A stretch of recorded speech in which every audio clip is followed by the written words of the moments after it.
Hola a todos, bienvenidos a la serie Así lo hacemos de la Asociación Latinoamericana de Física Médica. Mi nombre es Jairo Fernando Poveda y el título de este trabajo es la caracterización del tubo de rayos X a través de la curva de rendimiento para la estimación del kerma en aire a la entrada de la superficie y la determinación de valores típicos de dosis.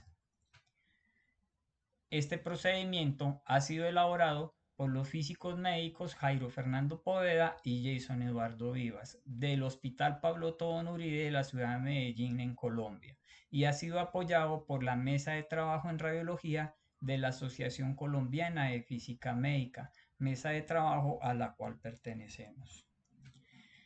Las bases para la realización de este trabajo han sido el Technical Report Series número 457 del Organismo Internacional de Energía Atómica, titulado Dosimetría en Radiología Diagnóstica. También se ha hecho uso de la publicación 135 de la Comisión Internacional de Protección Radiológica, niveles de referencia diagnósticos en imágenes médicas, y aplicamos la normatividad nacional en Colombia, que la determina la resolución 3100 y la resolución 482 del Ministerio de Salud y Protección Social, en la cual para los estándares de historia clínica y registros en la resolución 3100 se hace necesario contar con registros de dosis de radiación expresadas en las unidades según la tecnología del equipo, y para la resolución 482 del 2018 se debe tener el registro de los niveles de referencia diagnósticos para los procedimientos más comunes. Los objetivos de este trabajo es mostrar el procedimiento a realizar para poder obtener una forma de registrar un indicador de dosis para aquellos equipos que no cuenten con la tecnología o el dispositivo para poder determinar la cantidad de radiación empleada en un procedimiento diagnóstico y así poder determinar los valores típicos de dosis. El alcance de este trabajo es para los servicios de radiología.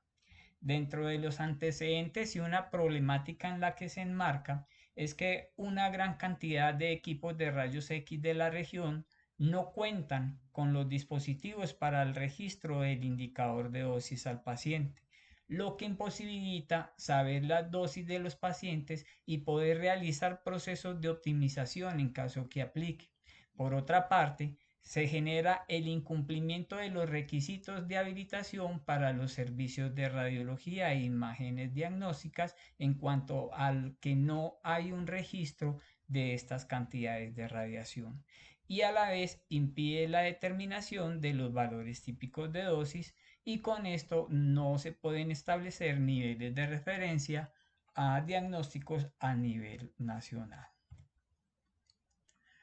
Los requerimientos y materiales para la realización de este trabajo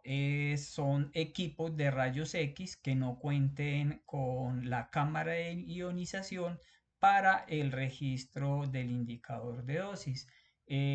Para ello es necesario realizar unas mediciones a través bien sea de cámaras de ionización o detectores de estado sólido, que unidos a un sistema para la adquisición de datos nos registran los datos necesarios que vamos a ver a continuación para poder determinar el kerma en aire a la entrada de la superficie del paciente, y es necesario poder también determinar unas medidas a través de una cinta métrica.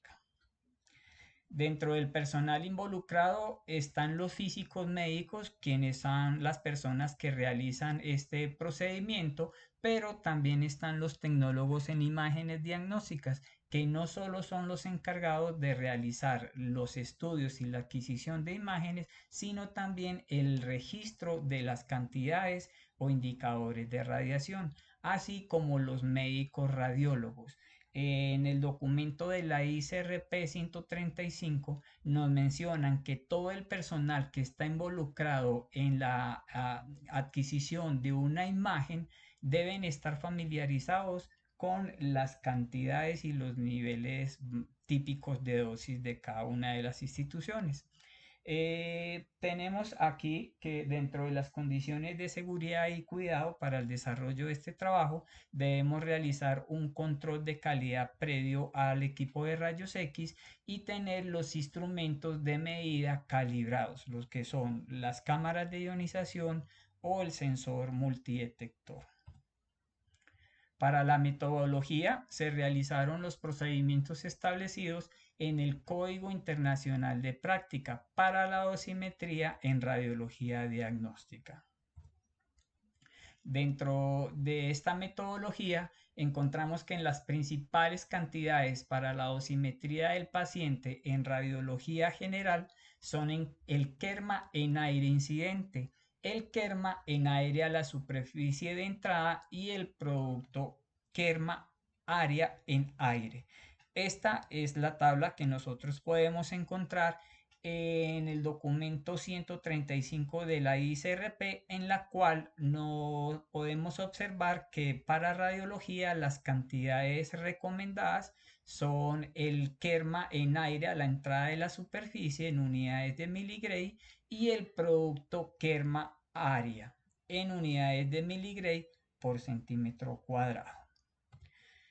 En esta imagen entonces podemos tener una revisión visual de estas cantidades que vamos a determinar, en la cual tenemos el punto focal del tubo de rayos X, tenemos unas distancias a considerar, como es la distancia desde este punto focal a lo que es el receptor de imagen, así como la distancia desde el punto focal a la superficie de entrada del paciente o al punto donde se va a ubicar, bien sea la cámara de ionización o el sensor multidetector. Y vemos aquí las cantidades de kerma en aire incidente, que es el kerma en aire incidente en el eje central del haz de rayos X a la distancia entre el foco y la superficie, que no incluye la retrodispersión. Y también vemos el kerma, la superficie de la entrada, que esta sí tiene en cuenta los factores de retrodispersión de la radiación. Vemos aquí en esta imagen que también vamos a hablar de los equipos que cuentan con el medidor del producto kerma área, que lo tenemos aquí. El producto kerma área en aire es la integral del kerma en aire sobre el área del haz de rayos X en un plano que es perpendicular al eje del haz. Este es más comúnmente conocido como el DAP o producto dosis área, en la cual, como vemos en esta imagen, se cuenta con una cámara de ionización, la cual tiene un sistema que nos puede hacer el despliegue de lo que es la cantidad del producto kerma área en unidades, como lo ven acá ustedes, de microgray por metro cuadrado. Esto depende del fabricante, las unidades de medida, pero siempre nos va a desplegar esta cantidad. Algunos sistemas muestran estos valores, esta cantidad y los parámetros técnicos de adquisición en las imágenes, o hay unos dispositivos externos, unas consolas externas para aquellos dispositivos que son instalados en los equipos de rayos X. Pero bien, como el caso que vamos a abordar son aquellos equipos que no tienen este dispositivo, entonces les muestro aquí cuál es el montaje para la toma de las mediciones. Es el equipo de rayos X que no cuenta con un sistema para el despliegue de los indicadores de dosis, y vemos que tenemos un detector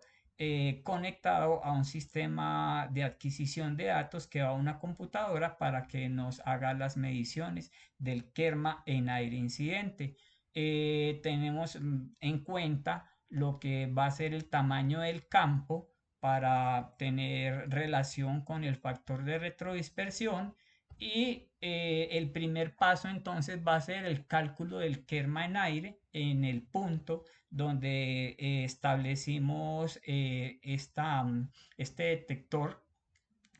detector y vemos entonces aquí que este kerma en aire incidente vamos a tomarlo para diferentes kilovoltajes que tenga el equipo de rayos X y con unas cargas de corriente que son la corriente por el tiempo de exposición que sean las más utilizadas dentro de los estudios diagnósticos más comunes. Entonces, una vez que se tome para un valor determinado de kilovoltaje y carga de corriente, podemos observar que el sistema nos va a desplegar el valor del kerma en aire incidente.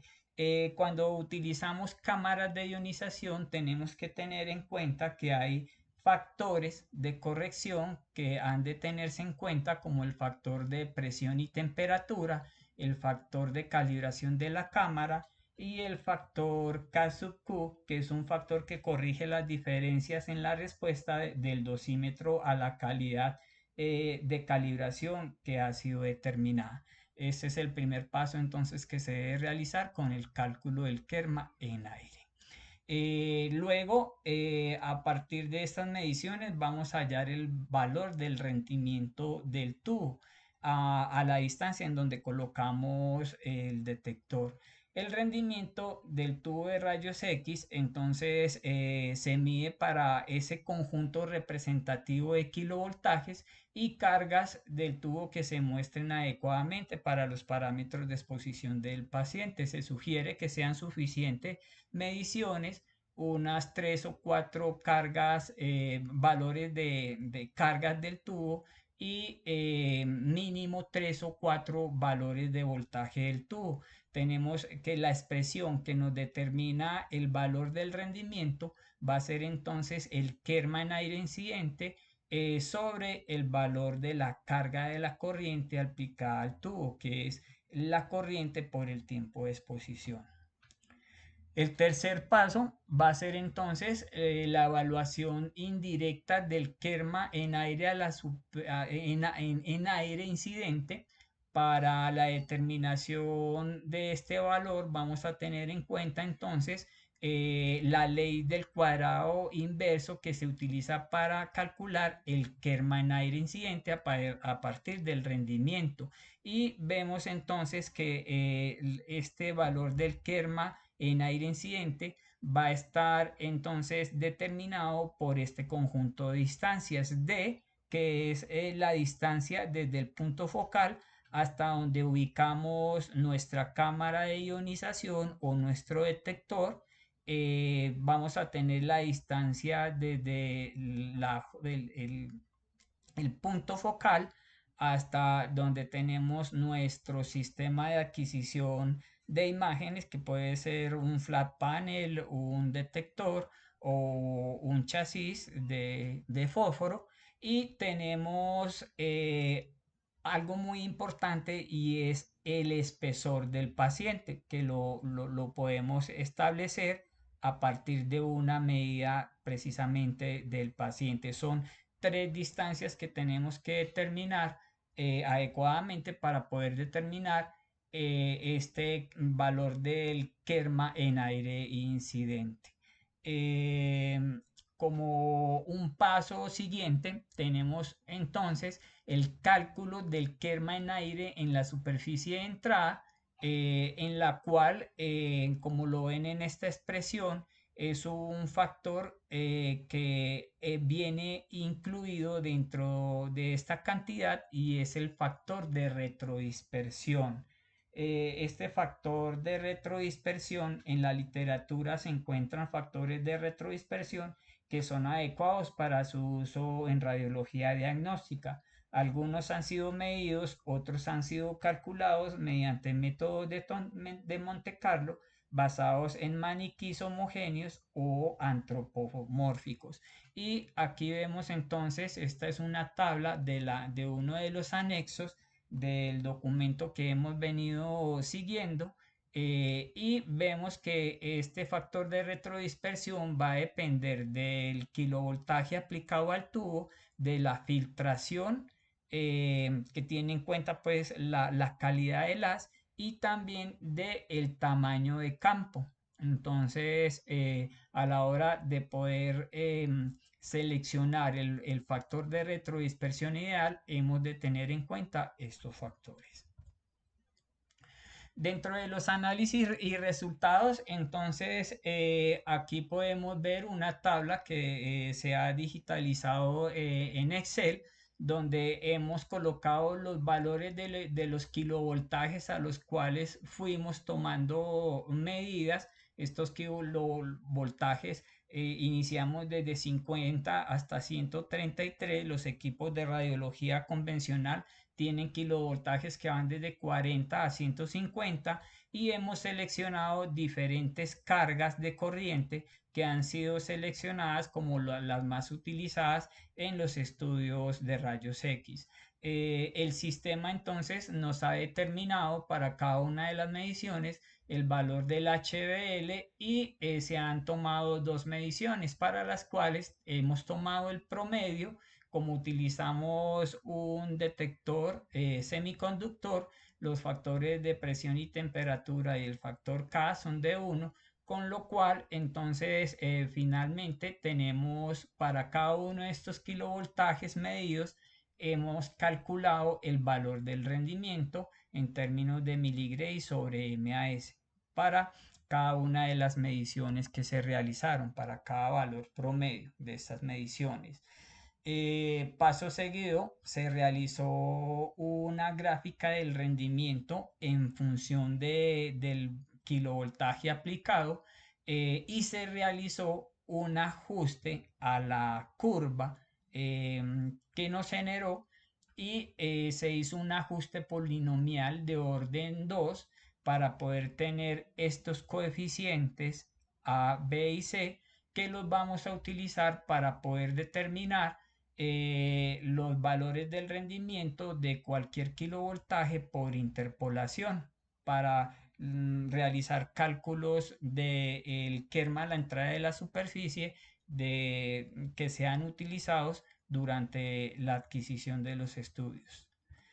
Es así como hemos realizado un algoritmo que lo utiliza el tecnólogo de rayos X, en los cuales a partir de los parámetros de adquisición van ingresando los datos para poder determinar el valor del kerma incidente a la entrada de la superficie. Entonces vamos a colocar aquí a hacer el ejemplo para un estudio de toras. Ellos utilizan un kilovoltaje de 130 kV, un miliamperaje o una carga de corriente de 2.5 MAS. La distancia foco, chasis o detector para estos estudios usualmente son de 180 centímetros. Se ha determinado el espesor del paciente y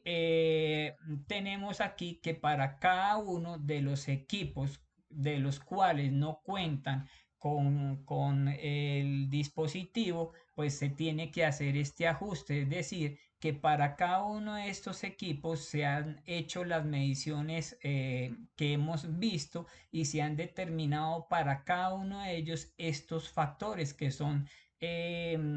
intrínsecos para cada tubo de rayos X, ya que cada tubo de rayos X tiene un espectro diferente, entonces no lo debemos utilizar para todos los equipos que tengamos en la institución. Cada equipo entonces debe tener sus ajustes de la curva del rendimiento y con ellos cada uno de los coeficientes. Entonces acá seleccionamos un equipo y para este equipo en particular tenemos estos valores de los coeficientes, y tenemos aquí que para simplicidad tenemos un factor de retrodispersión de 1.4. Las mediciones fueron realizadas a una distancia de 80 centímetros. Tenemos el valor del rendimiento que lo calcula el algoritmo, y finalmente tenemos el valor del kerma en aire incidente a la entrada de la superficie. Este es entonces uno de los procedimientos que, como lo ven, se realiza por parte del físico médico y finalmente es el tecnólogo quien termina haciendo el registro de esta cantidad que va a ser el indicador de dosis para los estudios de rayos X. Dentro de los análisis y resultados tenemos también que empleando la herramienta Excel podemos determinar lo que son los valores típicos de dosis y para ello hacemos uso de una herramienta que ha sido realizada por la Mesa de Trabajo en Radiología de la Asociación Colombiana de Física Médica, en la cual se tienen pestañas para cada una de las modalidades diagnósticas. En este caso particular vamos a ver el ejemplo de lo que es el rayos X fijo sin indicador de dosis. Entonces aquí tenemos, esta es la herramienta de la asociación y es una herramienta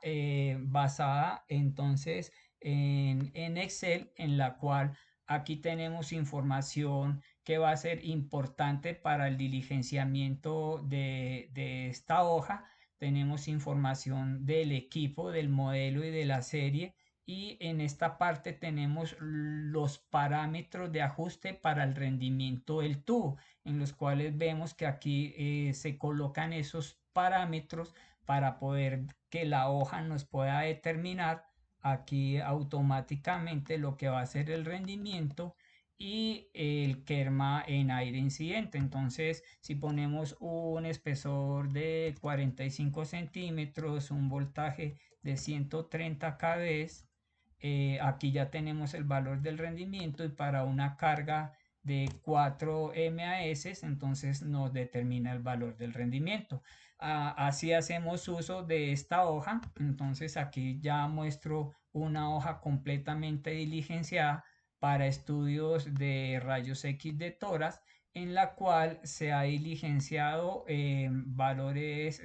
o registros de 30 pacientes en los cuales se le ha diligenciado la información de edad, sexo, peso, el nombre del estudio, los parámetros técnicos y él calcula entonces automáticamente, como lo vieron, el valor del rendimiento y del kerma. Finalmente aquí tenemos una tabla de resultados en la cual nos muestra los valores típicos de dosis que son las medianas para las proyecciones AP y lateral. Y vemos que también nos puede desplegar un diagrama de cajas y bigotes donde vemos la distribución de los datos y podemos a través de este diagrama poder hacer un estudio intercuartil y poder hacer procesos de optimización en los casos pues que aplique. Esta es una herramienta muy práctica que ha realizado la mesa de radiología y que nos ayuda a determinar los valores típicos de dosis a partir entonces de la caracterización del equipo.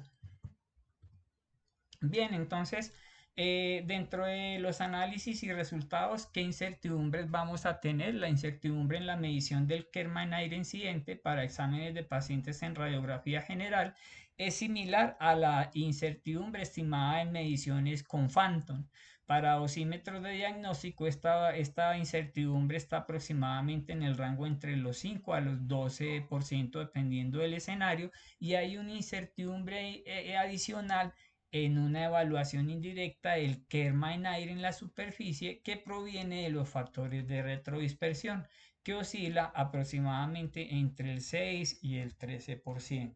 Entonces, como conclusiones, podemos decir que este método es una buena aproximación para determinar un indicador de dosis que relacione la cantidad de radiación empleada en estudios de rayos X para los pacientes en equipos que no cuentan con la tecnología o dispositivo para el despliegue de la métrica de radiación.